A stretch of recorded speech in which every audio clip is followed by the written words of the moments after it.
Market ఇవాళ 500 points పడింది కదా! ఇంకా ఎంత పడుతుంది? నెక్స్ట్ ఇంపార్టెంట్ సపోర్ట్స్ ఎక్కడ ఉన్నాయి? మళ్ళీ ఎప్పటి నుంచి పెరుగుతుంది? ఈ డీటెయిల్స్ చూసే ముందు ఈ రోజు జరిగిన ప్రైస్ యాక్షన్‌ని డిస్కస్ చేద్దాం.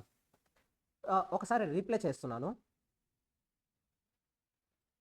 ఓపెనింగే మనకు 300 పాయింట్స్ గ్యాప్ డౌన్. సో, ఇలాంటి హ్యూజ్ గ్యాప్ డౌన్స్ వచ్చినప్పుడు జనరల్‌గా ఒక పుల్ బ్యాక్ అన్నది చాలా కామన్. కానీ మనం ఆ పుల్ బ్యాక్‌ని ఫర్ ఎగ్జాంపుల్ ఇప్పుడు చూయిస్తున్నాను. ఆ పుల్ బ్యాక్‌ని మనం ఒక బుల్లిష్ సెంటిమెంట్‌గా చూసి ఇక్కడి నుంచి ఇంకా పెరిగిపోతుంది అని అనుకోకూడదు. ఎందుకంటే అది హైయర్ లెవెల్స్‌కొచ్చి మళ్ళీ పడే ఛాన్సెస్ ఉంటాయి. మార్కెట్ మినిమమ్ ఈ 9 ఈఎంఏ పైన వచ్చి సస్టైన్ అయితేనే ఫర్దర్‌గా ఫాల్ ఉండదు అన్న ఎక్స్‌పెక్టేషన్స్ పెట్టుకోవచ్చు. లేదు అంటే మళ్ళీ ఇలాంటి హైయర్ లెవెల్స్‌కి వచ్చి షార్ప్‌గా ఫాల్ అవుతుంది. ఫస్ట్ 15 మినిట్స్‌లో అయితే మార్కెట్ 22,500 లెవెల్‌ని బ్రేక్ చేసి కాస్త కిందికొచ్చి ఒక లోయర్ విక్ ఫార్మ్ చేసి మళ్ళీ కాస్త అబోవ్‌లోనే క్లోజ్ అయ్యింది. నెక్స్ట్ రీ నెక్స్ట్ రీప్లే చేస్తే ఇక్కడ మనం గమనిస్తే ఇక్కడ మనకొక పుల్ బ్యాక్ వచ్చింది.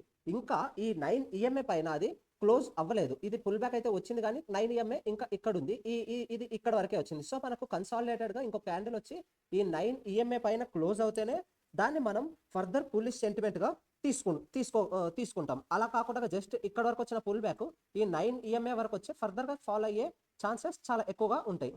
నెక్స్ట్‌ది రీప్లే చేస్తున్నాను.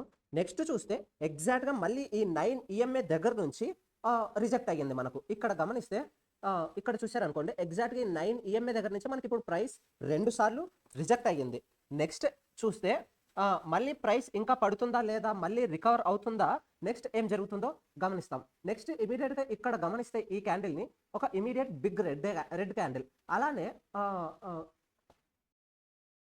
సో, నెక్స్ట్ ఏం జరిగిందో గమనిద్దాము. రీప్లే చేస్తున్నాను.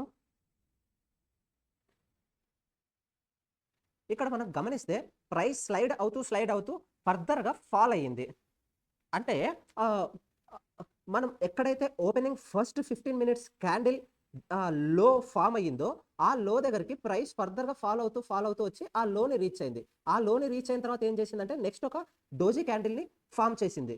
ఆహ్, అంతేకాదు ఈ పడుతున్న యొక్క క్యాండిల్స్ బాడీ సైజ్‌ని గమనిస్తే ఇక్కడ పడుతున్నప్పటి నుంచి క్యాండిల్ సైజ్ అనేది రెడ్యూస్ అవుతూ వచ్చింది. అంతేకాదు, అంతేకాదు ఒకసారి జూమ్ ఔట్ చేస్తే మనం గమనిస్తే ప్రైస్ అన్నది 23 ఎక్కడైతే లో ఫార్మ్ చేసిందో ఇప్పుడు అక్కడికొచ్చింది. అంటే ప్రైస్ ఇక్కడ ఒకసారి సపోర్ట్ తీసుకుంది. ఓపెనింగ్‌లో ఇక్కడ ఒకసారి సపోర్ట్ తీసుకుంది. దాని తర్వాత మళ్ళీ ఇప్పుడు ఒకసారి సపోర్ట్ తీసుకుంది. అంటే ఇక్కడ బయర్స్ ఉన్నారు, ఇక్కడ బయర్స్ ఉన్నారు, ఇక్కడ బయర్స్ ఉన్నారు. మరి నెక్స్ట్ ఏం జరిగిందో గమనిద్దాం. నెక్స్ట్ రీప్లే చేస్తున్నాను. నెక్స్ట్ ఏం జరిగిందో గమనిద్దాం. ఇక్కడ నెక్స్ట్ ఈ 2 క్యాండిల్స్‌ని గమనిస్తే మనం ఎగ్జాక్ట్‌గా ఈ క్యాండిల్‌ని గమనించామనుకోండి. ఇక్కడ మనకు ఒక అప్పర్ విక్ ఫార్మ్ చేసింది. అంటే ప్రైస్ మనకు ఈ డబుల్ బాటమ్ ఫార్మ్ చేసి ఎగ్జాక్ట్‌గా ఈ లెవెల్స్ దగ్గర బయర్స్ ప్రొటెక్ట్ చేయడానికి చూస్తున్నారు. ఇక్కడ అప్పర్‌కి ఫార్మ్ అయింది కదా! అంటే బయర్స్ ప్రైస్‌ని పైకి పుష్ చేయడానికి ట్రై చేసి ఫెయిల్ అయ్యారు. కానీ ఈ అప్పర్ విక్ మనకు ఈ లెవెల్స్ దగ్గర బయర్స్ యొక్క ప్రెజెన్స్‌ని ఇండికేట్ చేస్తుంది. నెక్స్ట్ గమనిస్తే ఈ క్యాండిల్ ఈ క్యాండిల్‌ని గమనిస్తే మళ్ళీ దాని దగ్గర ఇక్కడ లోయర్ ఫార్మ్ చేసింది కదా! సెల్లర్స్ ప్రైస్‌ని కిందకి పుష్ చేయడానికి ట్రై చేశారు. కానీ బయర్స్ మళ్ళీ ప్రొటెక్ట్ చేశారు. నెక్స్ట్ రీప్లే చేస్తున్నాను. ఏం జరిగిందో గమనిద్దాం. టు మై సర్ప్రైజ్ ఇక్కడ ప్రైస్ అన్నది వచ్చేసి 9 ఈఎంఏ పైన క్లోజ్ అయ్యింది. నేనైతే 9 ఈఎంఏ పైన క్లోజ్ అవుతుంది అన్న ఎక్స్‌పెక్టేషన్ నాకు లేకుండింది. జనరల్‌గా మనకు ఏం జరుగుతుందంటే 9 ఈఎంఏ పైన వచ్చి క్లోజ్ అయినప్పుడు మనం దాన్ని ఇమ్మీడియేట్‌గా పాజిటివ్‌గా తీసుకోకూడదు.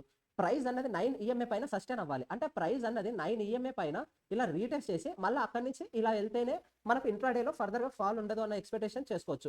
లేదంటే మనం ఇక్కడ గమనిస్తే ఇమ్మీడియేట్‌గా ప్రైస్ అన్నది 9 ఈఎంఏ బిలో వచ్చి కింద క్లోజ్ చేసేసింది. అంటే ఇక్కడ ఎవరైతే 9 ఈఎంఏ పైన క్లోజ్ అయ్యింది కదా అని బయింగ్ సెంటిమెంట్ తీసుకుంటారో వాళ్ళు ఇమ్మీడియేట్‌గా ట్రాప్ అయిపోయారన్నమాట. సో, మనం ఎప్పుడు ఇమ్మీడియేట్‌గా ఒక క్యాండిల్‌ని చూసి ఎళ్ళకూడదు.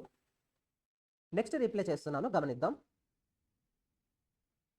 సో, ప్రైస్ అన్నది మనకు ఇక్కడ చాలా స్ట్రాంగ్‌గా వచ్చి 9 ఈఎంఏ బిలో 2 సార్లు క్లోజ్ అయిందన్నమాట. ఇది గమనిస్తే మనము ఇంతే కాదు ఇక్కడ గమనించాల్సిన ఇంకో విషయం ఏంటంటే ఇది ఒక లోయర్ హై. దానికంటే ఇది ఇంకొక చిన్న లోయర్ హై.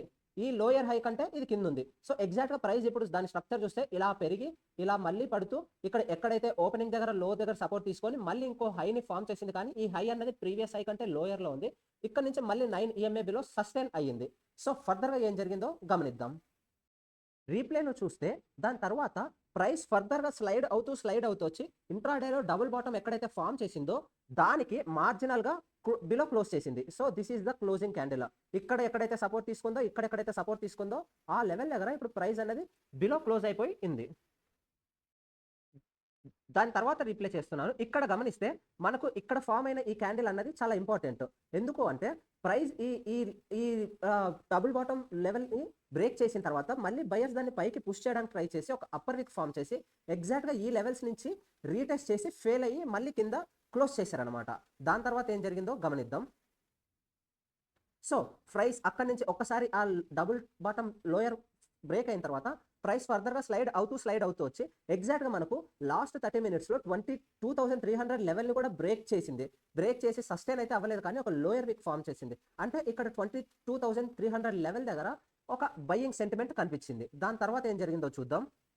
సో ఫైనల్గా డే ఎండ్ అన్నది 22,300 పైన లిటిల్ పాజిటివ్గా క్లోజ్ అయ్యింది. మనం ఈ ఎంటైర్ సినారియోని ఒకసారి గమనిస్తే, సో ఈ రోజు ప్రైస్ యాక్షన్ స్ట్రక్చర్ వచ్చేసి ఇంట్రాడేలో ఒక లిటిల్ గ్యాప్ డౌన్ తర్వాత ఒక చిన్న పుల్ బ్యాక్, తర్వాత హయ్యర్ లెవెల్స్ నుంచి సెల్ ఆఫ్, దాని తర్వాత ఒక లోయర్ హైని ఫామ్ చేసి అక్కడి నుంచి వచ్చి ఎగ్జాక్ట్గా ఇక్కడ డబుల్ బాటమ్ని బ్రేక్ చేసి క్లోజ్ అయ్యి దాని తర్వాత ఒక రీటెస్ట్ ట్రై చేసి ఫెయిల్ అయ్యి మళ్ళీ ఇలా వచ్చిందనమాట. So this is the 2 days price action structure. ఇదే మనం 1 hour టైం ఫ్రేమ్లో చూసుకుంటే after gap down first 1 hour క్యాండిల్లో ఒక అప్పర్ విక్ ఫామ్ చేసింది, ఒక లోయర్ విక్ కూడా ఫామ్ చేసింది.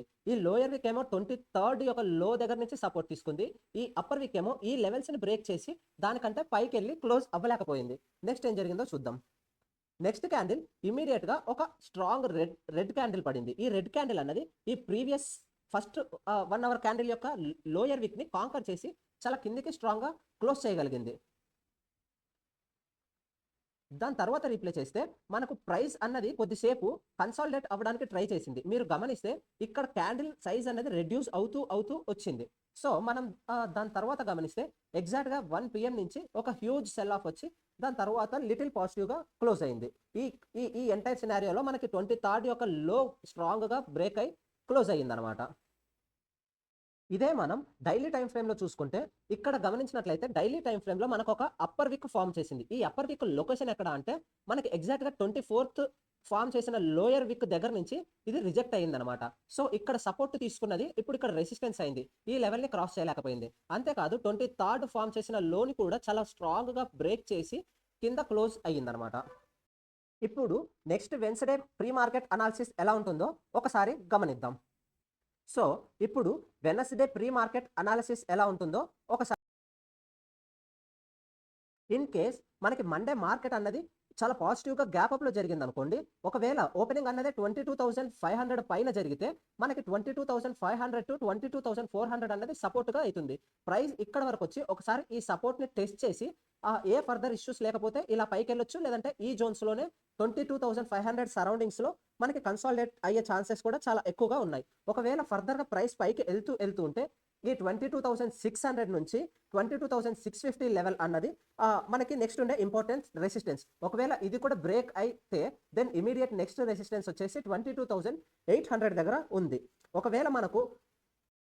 ఒకవేళ మనకు వెన్స్డే గనక అంటే ఎల్లుండి గనక ఒక హ్యూజ్ గ్యాప్ డౌన్ అరౌండ్ 22,200 దగ్గర జరిగింది అనుకోండి, దెన్ మనకు ప్రైస్ ఇలా మళ్ళీ ఒక పుల్ బ్యాక్ వచ్చి 22,300 to 340 లెవెల్ని ఒకసారి టెస్ట్ చేసి అక్కడ రిజెక్ట్ అయ్యి మళ్ళీ కన్సాలిడేట్ అయ్యే ఛాన్సెస్ అయినా ఉన్నాయి, లేదంటే మళ్ళీ అక్కడ నుంచి ఫర్దర్గా ఫాల్ అయ్యే ఛాన్సెస్ అయినా ఉన్నాయి based on the any negative event happening during this tomorrow అనమాట. మనకైతే ఫర్దర్గా ఈరోజు ప్రైమరీగా చూసుకుంటే మార్కెట్ పడ్డానికి ఉన్న ప్రైమరీ రీజన్ వచ్చేసి ఈ ఇండియన్ కరెన్సీ రూపీ అన్నది చాలా డిప్రిషియేట్ అయింది. అరౌండ్ 95 రూపీస్ని కూడా ఈరోజు టచ్ చేసింది, which is very bad for India. So మనకి మార్కెట్ ప్రైమరీగా ఈరోజు పడ్డానికి రీజన్ వచ్చేసి రూపీ డిప్రిషియేట్ అవ్వడం ఒకటి, యుఎస్ ఇరాన్ వార్ అన్నది ఏమైనా ఎస్కలేట్ అవుతుందా అన్నది ఒక రీజన్. ఓకే ఫ్రెండ్స్, ఇక్కడ వరకు చివరి వరకు చూస్తుంటే ఒకసారి నా అనాలిసిస్ ఎలా ఉందో కామెంట్ సెక్షన్లో చెప్పరా ప్లీజ్. Thank you, bye.